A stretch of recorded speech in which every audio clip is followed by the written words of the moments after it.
वेद कहते हैं, पुराण कहते हैं, शास्त्र कहते हैं कि पितृश्च पूजनम कृत्वा प्रकृतिम च करोति तस्य वै पृथ्वी जन्यम फलम भवति निश्चितम।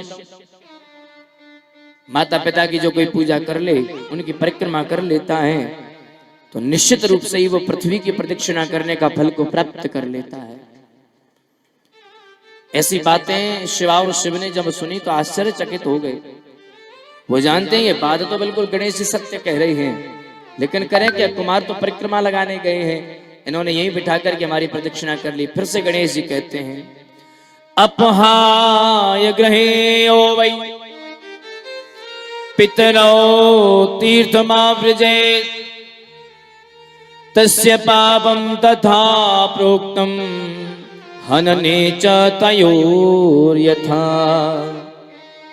अरे शास्त्र कहते हैं, वेद पुराण कहते हैं, जो पुत्र अपने घर में माता पिता को छोड़कर तीर्थों में जाकर के परिक्रमा लगाता है, तीर्थों में जाता है और विचार करता है कि मेरा कल्याण हो जाएगा, तो उसका कल्याण नहीं होता, उसे अपराध लगता है। और कैसा अपराध लगता है?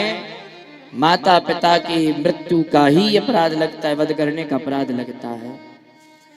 पुत्रस्य च महातीर्थम पित्रोश्चरण पंकजम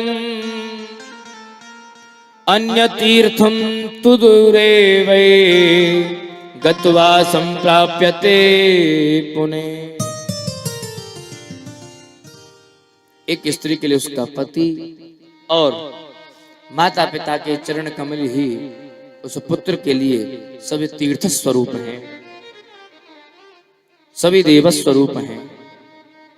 और जो लोग माता पिता के समीप होते हुए भी माता पिता का त्याग कर, माता पिता की सेवा का तिरस्कार कर तीर्थों में भ्रमण करते रहते हैं, हम वृंदावन जाएं, गोवर्धन जाएं, अयोध्या जाएं, काशी जाएं, मथुरा जाएं, घर में माता पिता के पास में कोई है नहीं, माता पिता के पास में नौकर छोड़ दिए, सेवा करेंगे ये, हम जा रहे हैं तीर्थ करने। अरे धिक्कार है ऐसे लोगों को।